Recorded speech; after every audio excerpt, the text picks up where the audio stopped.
Hello everyone. I hope आप लोग अच्छे होंगे।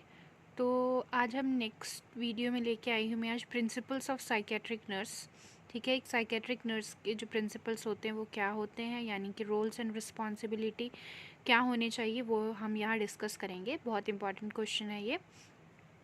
तो यहाँ देखिए, साइकेट्रिक मेंटल हेल्थ नर्सेज क्या होता है टू प्रोवाइड, एक आपको ये ध्यान रखना है कि साइकेट्रिक जो नर्स होती है वो कॉम्प्रिहेंसिव केयर प्रोवाइड करती है। ठीक है, मैं आपको मीनिंग समझा देती हूँ एंड आप इसको रीड आउट कर सकते हैं। जस्ट पॉज करके आप देख सकते हैं, मैं आपको मीनिंग समझा देती हूँ।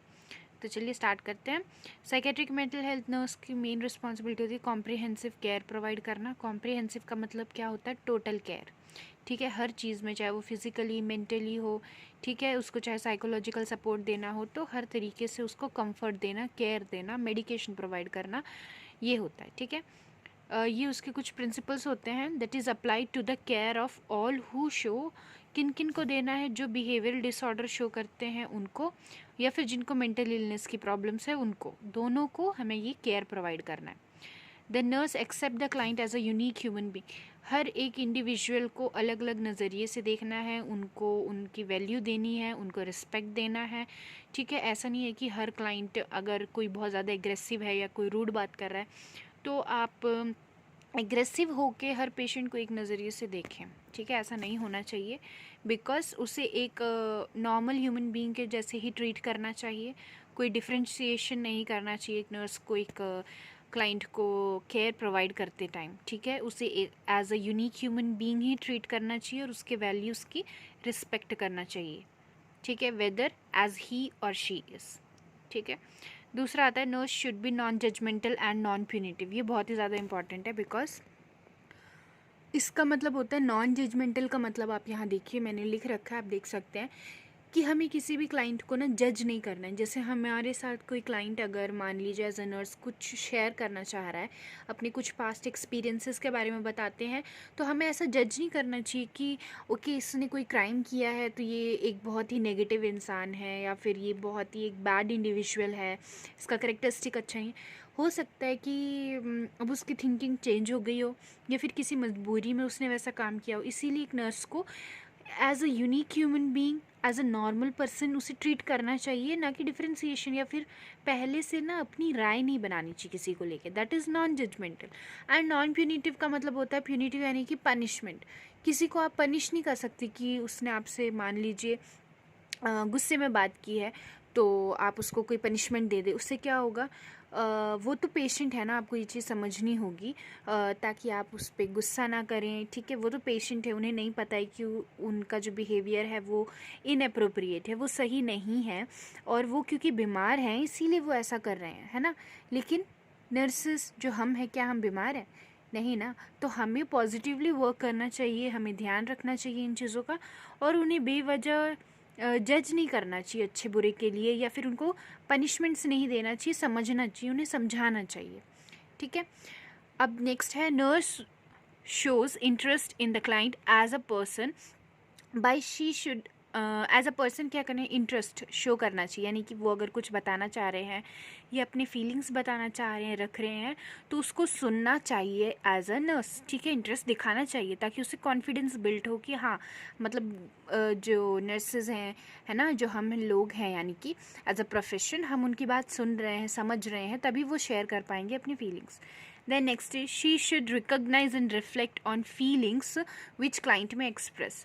जो क्लाइंट एक्सप्रेस करने की कोशिश कर रहा है, ये वही चीज़ है, उसे रिकॉग्नाइज करना, रिफ्लेक्ट ऑन फीलिंग्स, उस फीलिंग्स के बारे में थोड़ी सी उसके बारे में चर्चा करना, उससे बात करना, ताकि उसे कॉन्फिडेंस हो कि हाँ ये हमारी बात सुन रही हैं एंड मतलब हमें समझ रही हैं। देन इससे क्या होगा? वो आपके साथ अच्छे से कॉपरेट कर पाएंगे। Nurse talks with client with a purpose. एक नर्स को एक क्लाइंट के साथ पर्पस के लिए ही टॉक करना चाहिए। पर्पस का मतलब क्या है? प्रोफेशनल रिलेशनशिप, थेराप्यूटिक रिलेशनशिप, यानी कि नर्स पेशेंट के बीच में एक मेडिकल चीज़ को लेके, ट्रीटमेंट को लेके, मेडिकल पर्पस से ही उसको उससे बात करनी चाहिए। ठीक है, ज़्यादा पर्सनल कॉन्टेक्ट्स नहीं बनाना, लाइक कॉन्टेक्ट्स एक्सचेंज नहीं करना चाहिए, इनअप्रोप्रिएट टच नहीं होना चाहिए, मेंटेन रहना चाहिए अप्रोप्रिएट डिस्टेंस। ठीक है, और कोई गिफ्ट्स वगैरह जो अगर कोई क्लाइंट है ना, वो देना चाह रहे हैं तो एक्सेप्ट नहीं करना चाहिए। ऐसे क्या होगा, बहुत ज़्यादा बॉन्ड बनेगा। बॉन्ड बनने से क्या होता है, टर्मिनेशन के टाइम पे बहुत ज़्यादा प्रॉब्लम होती है। फिर वो जब अलग होते हैं, जब उनका पीरियड ख़त्म हो जाएगा हॉस्पिटल के बाहर, फिर वो कांटेक्ट करने की कोशिश करते हैं वो ऐसा रिलेशन नहीं बनाना चाहिए, ठीक है। तो एज अ थेराप्यूटिक पर्पज़ होना चाहिए। एंड एक्टिव लिसनिंग, जो भी वो कहे वो अच्छे से सुनना चाहिए। Then permit the client to express strongly held feelings, जो उसके फीलिंग्स है उसको एक्सप्रेस करने में उसकी मदद करनी चाहिए, उसके बारे में थोड़ा पूछना चाहिए, बट नॉट पर्सनल, ठीक है। थेराप्यूटिक रिलेशनशिप मैंने जो बताया वैसे ही, यानी कि थेरेपी देने के लिए, ठीक है। जो इम्पॉर्टेंट है उसके ट्रीटमेंट से रिलेटेड, उसके अगर कोई पास्ट चीज़ें हैं उसे पूछना चाह रहे हैं ताकि वो अपने फीलिंग्स एक्सप्रेस करे, उसी चीज़ों के बारे में सिर्फ उनसे बात करनी चाहिए। देन नेक्स्ट आता है nurse ability to use him और her as a therapeutic tool, वही थेराप्यूटिक टूल के जैसे यूज़ करना चाहिए। सेल्फ अवेयरनेस होना बहुत ज़रूरी है कि वो क्या बात कर रहे हैं, कैसे बात कर रहे हैं। सेल्फ डिस्क्लोजर भी होना चाहिए, यानी कि अपने बारे में लिमिट में ही वो बताए। एक नर्स को अपने बारे में ये नहीं कि सब कुछ बता दे, अपना एड्रेस, ये वो पर्सनल चीज़ें सारे कुछ, जितनी ज़रूरी है उतना ही बताना चाहिए। और ये उससे पता होना चाहिए कि वो किस तरह का बात कर रही है, किस तरीके की बात शेयर कर रही है, क्या इन्फॉर्मेशन दे रही है। तो उस एक नर्स को अपने बारे में सेल्फ अवेयरनेस भी होनी बहुत ज़रूरी है, ठीक है। और सेल्फ डिस्क्लोजर यानी कि लिमिट में। The nurse view a client as a holistic being with a multidisciplinary, यानी कि होलिस्टिक यानी कि होल, होलिस्टिक का मतलब होता है होल। नर्स को क्या है, होलिस्टिक केयर देना है ना, चाहे वो फिज़िकली मतलब हो, मेंटली हो, मेडिकेशन का हो, केस शीट देखना हो, या फिर उसको साइकोलॉजिकल सपोर्ट देना हो, रिक्रिएशन के लिए करना हो, या फिर ताकि उसका माइंड डाइवर्ट हो, एक्टिविटीज़ प्रोवाइड करनी हो, या फिर ईसीटी ट्रीटमेंट हो, ठीक है। तो मल्टी डिसिप्लिन टीम, जो और भी लोग मेंबर काम कर रहे हैं उनके साथ कोरिलेट करके, उनके साथ काम करके उन पे जो है सबके साथ मिल के काम करना है, इंटरडिपेंडेंट हो, इंटर रिलेटेड होके, ठीक है। देन आता है फोकस करना चाहिए क्लाइंट को स्ट्रेंथ और वीकनेसेस दोनों पे। ये नहीं कि सिर्फ उनकी कमज़ोरियों पे, क्लाइंट के या पेशेंट के कमज़ोरियों पे सिर्फ ध्यान देना नहीं है, उनकी जो स्ट्रेंथ है उस पर भी काम देना है, मतलब उस पर ध्यान देना चाहिए। और क्या करना चाहिए, पेशेंट्स को अगर वो किसी चीज़ में बहुत अच्छे हैं, है ना, उसको प्रेस करना चाहिए, उन्हें सहानुभूति देनी चाहिए, उन्हें बोलना चाहिए कि हाँ आप इस चीज़ में अच्छे हैं, बहुत अच्छी बात है। उन्हें प्रेस करने से कॉन्फिडेंस बिल्ड होता है। ये नहीं कि सिर्फ उनकी कमज़ोरियों पे उन्हें ध्यान दिलाएं, उनको बार बार बताएं, या फिर उनको पॉइंट आउट नहीं करना चाहिए। देन आता है nurse has potential establishing a relationship. अगर सारे क्लाइंट के साथ एक रिलेशन नहीं बना पाती हैं अच्छा नर्स, तो बट ये एम होना चाहिए कि उसके जितने भी क्लाइंट है उसमें मोस्टली, अगर नहीं हो, मान लीजिए कि 10 पेशेंट्स हैं, अगर 10 के 10 पेशेंट्स के साथ वो रिलेशनशिप अच्छा नहीं बना पा रही है, तो मोस्ट ऑफ द पेशेंट यानी कि 7-8 मोस्टली पेशेंट्स के साथ उनका अच्छा रिलेशन बनना चाहिए। वो होती है एक अच्छे नर्स की पहचान।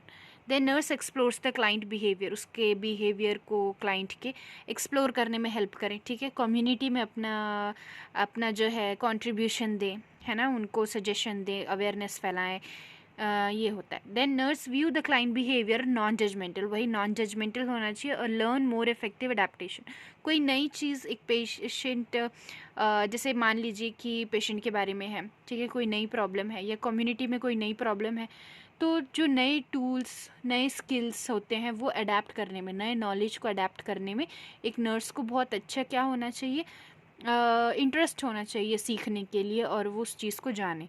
तो ये होते हैं कुछ बेसिक प्रिंसिपल्स जो एक नर्सेज में होना बहुत ज़्यादा ज़रूरी है, ताकि वो होलिस्टिक केयर प्रोवाइड कर सके, ठीक है। आई होप आपको ये समझ आया होगा। मैंने बहुत इजी वे में समझाने की कोशिश की है कि क्या क्या इंपॉर्टेंट चीज़ें हैं जो एज अ नर्स होनी चाहिए। तो thank you for watching my videos, and अगर आपको पसंद आया तो प्लीज़ लाइक करें एंड सब्सक्राइब करें। Thank you.